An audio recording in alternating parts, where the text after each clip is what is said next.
आखिर कौन थे जनरल बिपिन रावत? आपको पता है कहाँ के रहने वाले थे बिपिन रावत? आपको पता है क्या थी उनकी एजुकेशन? आपको पता है क्या उन्होंने हासिल किया था लाइफ में? आखिर किस नाम से जाना जाता था उनको? उनकी मौत एक साजिश है, एक दुर्घटना। तो आइए जानते हैं इस वीडियो में।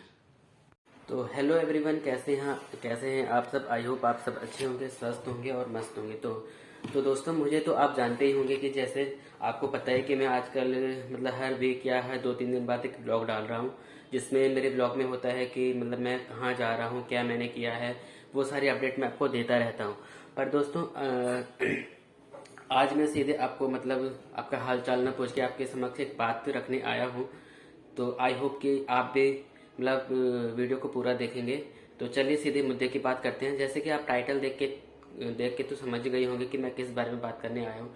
जी हाँ दोस्तों, मैं बात कर रहा हूँ जनरल बिपिन रावत जी के बारे में। अभी आपने देखा होगा कि मतलब मीडिया पे और जितने भी सोशल प्लेटफॉर्म है वहाँ पे आपने सुना होगा कि मतलब उनके बारे में बहुत सारे लोगों ने कुछ मतलब कितनी बातें उनको मतलब श्रद्धांजलि अर्पित करते हुए की है। और मैं भी भगवान से प्रार्थना करता हूँ कि वो जहाँ कहीं भी है उनको मतलब उनकी आत्मा को शांति मिले। और आपको तो पता ही है कि उनकी डेथ मतलब एक नॉर्मल डेथ नहीं थी, वो एक हेलीकॉप्टर क्रैश हो जाने से, जो कि वो मतलब इतने अच्छे इंसान थे और उनकी वो इतने मतलब इतने अच्छे जाने माने एक जनरल होने के बावजूद भी उनके साथ इतनी बड़ी दुर्घटना हुई। तो दोस्तों, हम क्या चीज़ है, हम मतलब इंसान का कोई भरोसा नहीं है, कहीं पे भी कुछ भी हो सकता है। उन्होंने कभी नहीं सोचा होगा कि जिस कॉलेज से जहाँ से उन्होंने मतलब इतनी अच्छी स्टडी की होगी, वहाँ पे वो अपना मतलब अपने को प्रेजेंट करने के लिए जा रहे थे। वहाँ पे उनका मतलब उनका वो भाषण था। तो वहीं जाते जाते आधे रास्ते में उनका हेलीकॉप्टर जो है वो क्रैश हो गया और उनकी वहाँ पे आकस्मिक निधन हो गया। और उनके साथ में उनकी वाइफ जो जिनका नाम मधुलिका था, वो भी उनके साथ में एक्सपायर हो गई। और उनके साथ में बाकी जो उनके सिपाही थे, जिसमें कि अभी एक जो लास्ट बचा था, उसका भी अभी कुछ कह नहीं सकते।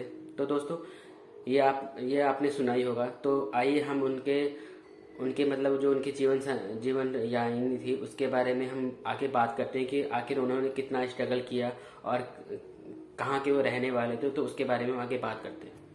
तो दोस्तों जनरल बिपिन रावत जी का जन्म 16 मार्च 1958 को उत्तराखंड के पौड़ी गढ़वाल के सैंजी गांव में हुआ था।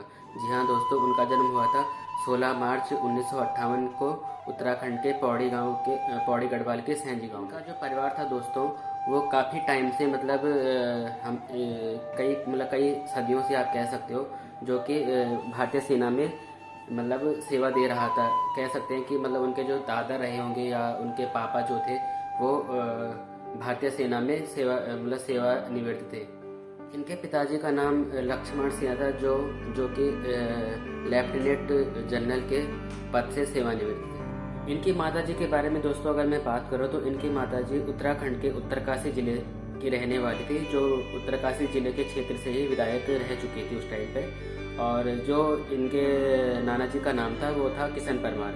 जी हाँ दोस्तों, इनके नाना जी का नाम था किशन परमार। तो ये उत्तरकाशी जिले के किशन परमार जी की बेटी थी, जो जनरल बिपिन रावत जी की मम्मी जी थी। इन्होंने अपनी औपचारिक शिक्षा देहरादून के कैम्ब्रियन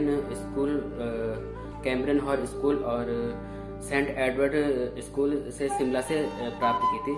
और राष्ट्रीय रक्षा अकादमी खड़कवासला और भारतीय सेना अकादमी देहरादून में ये शामिल हो गए थे, जहां उन्हें स्वॉर्ड ऑफ ऑनर से सम्मानित किया गया। इसके बाद दोस्तों इन्होंने DSSC वेलिंगटन और यूनाइटेड स्टेट्स आर्मी कमांडो में हायर कमांड कोर्स से स्नातक की डिग्री प्राप्त की। और साथ ही दोस्तों इन्होंने कंप्यूटर डिप्लोमा सैन्य मीडिया के लिए चौधरी चरण सिंह विश्वविद्यालय से मेरठ से इन्होंने डिप्लोमा किया, जहां इनको डॉक्टरेट ऑफ फिलॉसफी के नाम से सम्मानित किया गया। फिर दोस्तों क्या है कि धीरे धीरे इनका जो है कि लक्ष्य जो है वो आगे बढ़ता गया। और जैसे होता है कि हमें भी जो करना होता है तो हम धीरे धीरे आगे बढ़ते जाते हैं, तो वैसे ये भी अपने लाइफ और अपने स्ट्रगल के साथ आगे बढ़ते गए। और एक टाइम ऐसा आया कि 16 दिसंबर 1978 को CDS बिपिन रावत को 11वीं गोरखा लाइन राइफल्स की 5वीं बटालियन में सम्मानित किया गया, जहाँ पे उन्होंने आतंकवाद विरोधियों का संचालन करते हुए 10 साल बिताए। और 10 साल बिताने के साथ साथ दोस्तों इन्हें मेजर और CDS में जो ये वर्तमान में थे, यहाँ इनको सेवा करने का मौका मिला। फिर क्या हुआ कि धीरे धीरे ये मतलब देश में अपनी सेवा देते गए, और इसी सेवा के साथ साथ दोस्तों इन्हें 31 दिसंबर 2016 को भारत सरकार के द्वारा इनको सेनाध्यक्ष के रूप में नियुक्त किया गया, और 31 दिसंबर 2016 को इन्होंने दोस्तों इसका पदभार संभाला।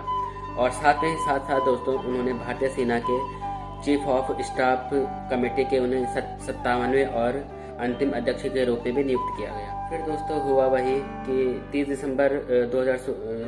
दिसंबर 2021 को ये पहले CDS के रूप में नियुक्त किए गए, और दोस्तों ये अपनी सेवा जो थे बहुत अच्छे एक निर्मल मन से दे रहे थे, बहुत अच्छे से, और दूसरों को भी ये मोटिवेट करते थे।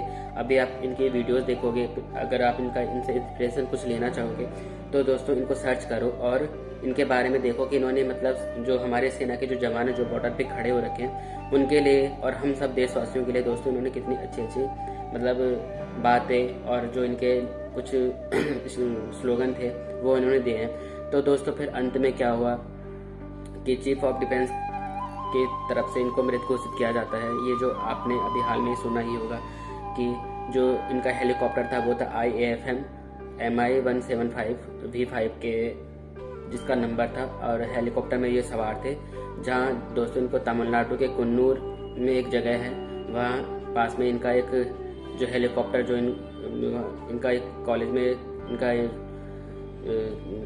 भाषण के लिए ये जा रहे थे, और वहाँ पे दोस्तों ये क्रैश हो जाता है, और वहाँ पे अपनी जीवन साथी के साथ और अपने जो उनके सेना के जो कुछ जवान थे उनके साथ में वो मृत घोषित हो जाते हैं। तो दोस्तों आज के लिए बस इतना ही। आई होप कि आपको वीडियो समझ आया होगा और ये जो कंटेंट है ये आपने ध्यान से सुना होगा। तो दोस्तों ये अपने छोटे भाई बहनों के साथ, अपने दोस्तों के साथ शेयर कीजिए, और हो सके तो मुझे सब्सक्राइब कीजिए और वीडियो को लाइक कीजिए, और बताना कि आपको ये कंटेंट कैसा लगा। तो तब तक के लिए बाय दोस्तों, मिलते हैं फिर दूसरे ब्लॉग में, और तब तक के लिए बाय बाय। जय हिंद, जय भारत, जय उत्तराखंड।